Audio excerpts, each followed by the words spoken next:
problemas no trabalho, cada situação é única e pode ter suas próprias causas específicas. É importante identificar a causa desses problemas para buscar soluções adequadas. Bem-vindo ao Pensando Fora da Caixa com Cláudio.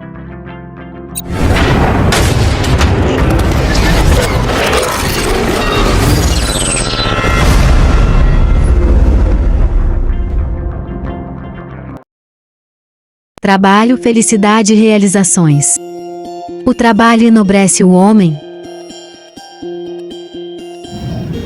Essa ideia do trabalho enobrecer o homem é uma ideia que surgiu com o capitalismo, né?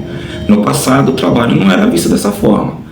Em Gênesis, por exemplo, o pecado original, a punição de Adão e Eva era trabalhar e agora, a partir de agora, gerar seu próprio sustento, né? Nos tempos que vieram a seguir, escravidão para todo lado, o trabalho era feito por escravos. Depois de muitos séculos, as mulheres também assumiram esse papel durante um período todo o trabalho para cuidar de casa, cuidar de criança, fazer limpeza, esses trabalhos que os escravos faziam, muitas mulheres passaram a fazer também. No início dos tempos, quando o pecado original sugeriu a Adão e Eva que trabalhassem para obter seu próprio sustento, o trabalho era visto como uma forma de castigo. A ideia de labutar com suor e esforço era associada a algo degradante próprio dos escravos. Entretanto, ao longo dos séculos, essa perspectiva foi sendo gradualmente transformada.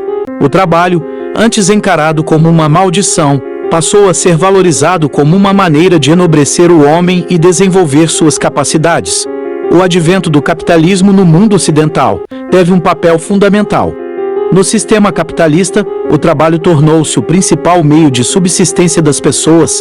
A luta pela sobrevivência e a busca por melhores condições de vida impulsionou indivíduos a se dedicarem cada vez mais às atividades laborais.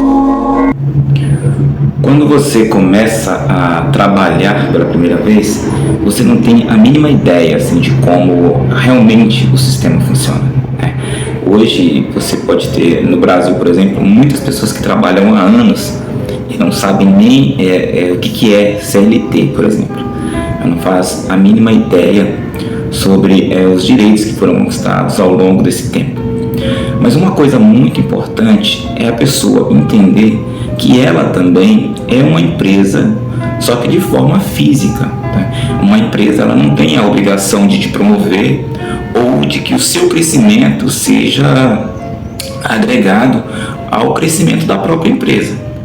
Você tem que entender que você, como uma empresa física, é da sua obrigação reinvestir parte do seu lucro em você mesmo, da mesma forma que a empresa investe parte dos lucros dela nela mesma.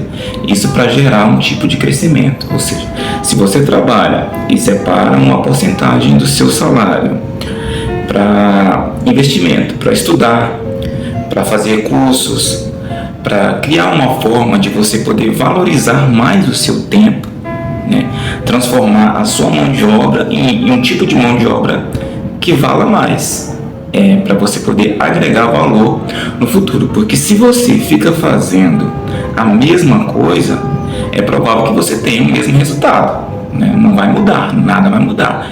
E a empresa não tem nenhum tipo de obrigação de te dar um cargo melhor, alguma coisa, se você não se preparou adequadamente para essa função. E hoje a evolução, as revoluções, elas estão acontecendo muito rápido, né? Hoje no Brasil nós temos um número de analfabetos digitais muito grande. O analfabetismo convencional já era muito grande. E o que acontece?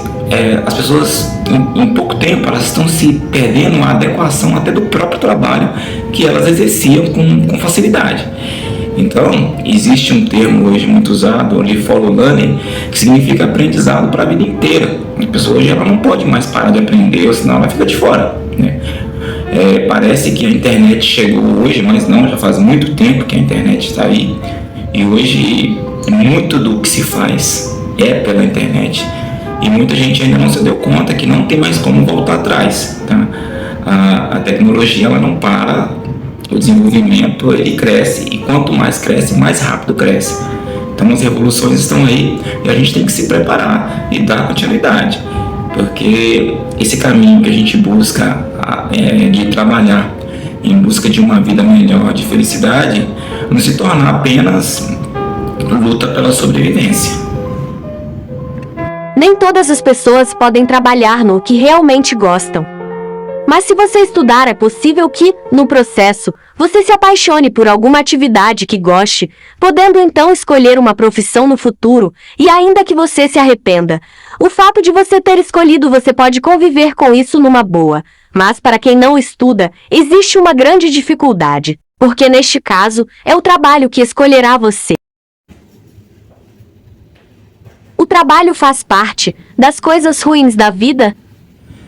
Esse hábito de pensar sobre todas as coisas que nós consideramos ruins, mas são essas coisas ruins que nos motivam, né? São elas que nos fazem acordar cedo contra a nossa vontade, elas nos permitem assumir o controle. Eu acho que se não fosse essas coisas que nós consideramos ruins, que a gente fala que gostaria de eliminar da nossa vida, como contas e problemas, eu não sei o que seria de nós, porque é exatamente isso que é o que nos impulsiona, né? E a necessidade, ela também nos impulsiona a fazer o que é necessário. Então, não sei se é possível separar as duas coisas. Eu acho que parecem que elas estão conectadas, só que a gente não consegue enxergar a beleza da sua conectividade. Uma pergunta que eu queria te fazer é a seguinte pergunta. Você acha que dá para separar vida pessoal do trabalho? Porque muita gente fala, eu não tenho vida pessoal, eu só trabalho. Como é que você vê isso? O que dá para a gente tirar de lição a partir disso? A vida, ela é o conjunto completo, né? Não tem como separar nada da vida que faça parte da vida, né? Então, você tem 24 horas no dia, né?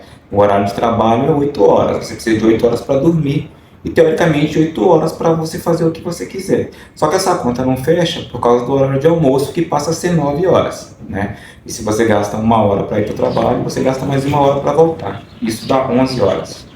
No total, só para o trabalho. Não tem como você tirar uma parcela tão alta de tempo da sua vida. Então, o legal de você trabalhar no que gosta, de repente, exatamente você não ter esse sofrimento. E o trabalho, ele pode, de certa forma, prejudicar seu sono e o seu divertimento. Então, você precisa de uma diversão que te ajude no trabalho e no sono, precisa de um sono que te ajude na diversão e no trabalho, e precisa de um trabalho que sustente o seu sono e a sua diversão. Mas não tem como separar. O ideal é você criar o máximo de harmonia possível para tentar viver aí a felicidade como um caminho e não como um ponto de chegada.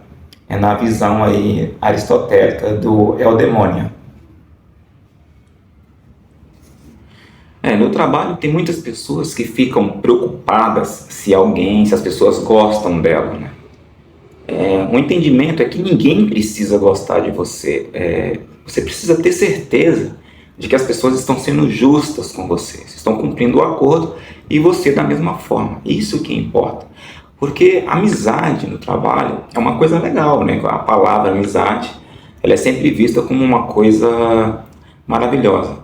Mas se você tiver de tomar uma decisão por um amigo, de repente você pode acabar fazendo um papel de amizade e se tornando um péssimo ser humano. Porque se você favorecer um amigo, de repente você pode desfavorecer uma pessoa que mereça de fato, né?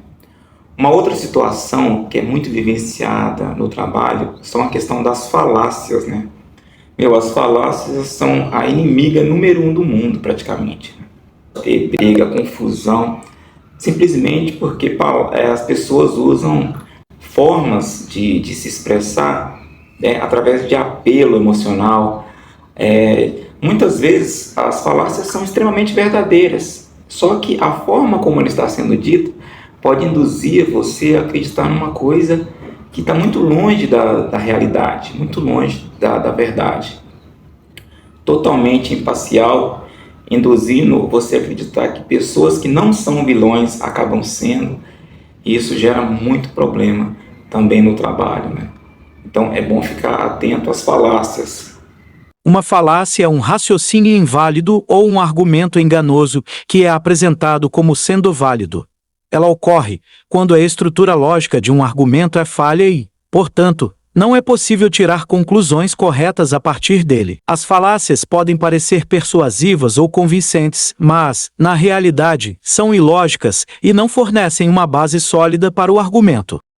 Se eu fosse o gerente, faria tudo diferente. O gerente e o dono da empresa têm informações privilegiadas, talvez você está tendo uma simples visão do problema, e se estivesse no lugar deles, talvez faria a mesma coisa.